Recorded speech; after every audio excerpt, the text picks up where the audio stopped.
The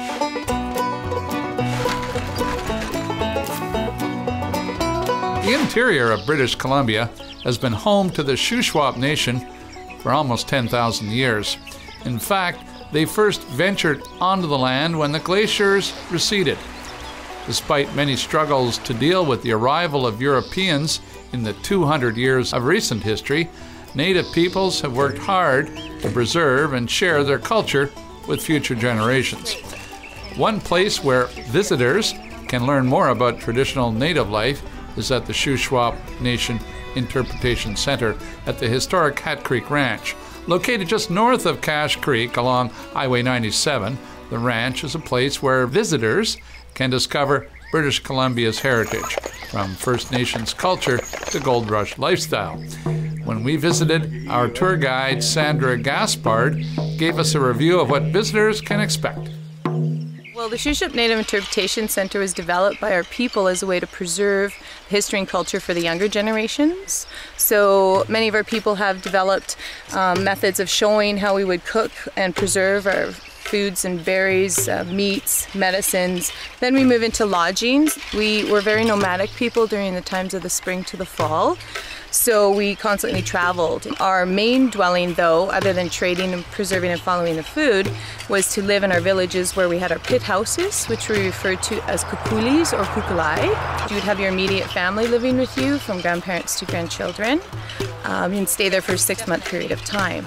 So from there, then we would go into talking about the tanning of the hides, which was the women's job. After the men return, they give the hides to the women. We're going to scrape the fat muscle tissue, stretch them, and also smoke them over the fire to make them into pliable leathers. And then we talk about the cleansing of the body as well as spirit, and that we use the sweat lodge, which is often referred to as an Indian sauna. Thousands of years before the Finns discovered the health benefits of the sauna, the Shuswap peoples were sitting in sweat lodges. It was a big part of their culture and was seen as a place to purify the body, mind, and soul through sweating. Heavy lava rocks were put in the center of the lodge, and water was poured on to create steam. Another way that people would purify themselves is with smudging, or burning sage. Now, sage is a central and integral part of the Shuswap culture. We also use the sage for a tea for sore throat. We also use the sage as natural mosquito repellent. We put it down in areas to get rid of negativity. So in your home, you could put little pieces of the sage in the corners usually, because that's where negativity gets caught. And then it'll keep a good feeling and a good thought within your home. Music is also an important part of the Shuswap culture, and each dance or song has a specific purpose, from telling stories to healing. The dancer often wears a costume that is integral to properly performing the dance. The jingle dress originally was a vision of a medicine man who had foreseen this dress being made. Now, this dress was worn and danced in by many to send out healing. So when we dance, we're dancing for the people in this dress. It's a medicine or spiritual dress. While at the site, we also met Native musician John Puro, who shared some of his musical philosophy with us. All my songs are very traditional, about the elders from my community.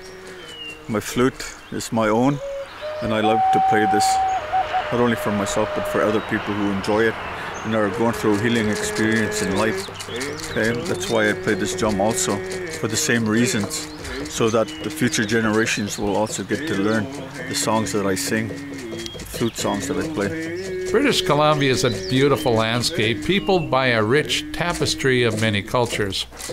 While our friends south of the border refer to their society as a melting pot, Canadians prefer to celebrate the distinctions of their peoples. To understand and appreciate Native culture, there's nothing quite like getting to an interpretive center and seeing it firsthand. Now, travelers making a road trip through the Caribou region should take an afternoon off to visit Hat Creek Ranch, so that they too can experience traditional First Nations culture in British Columbia.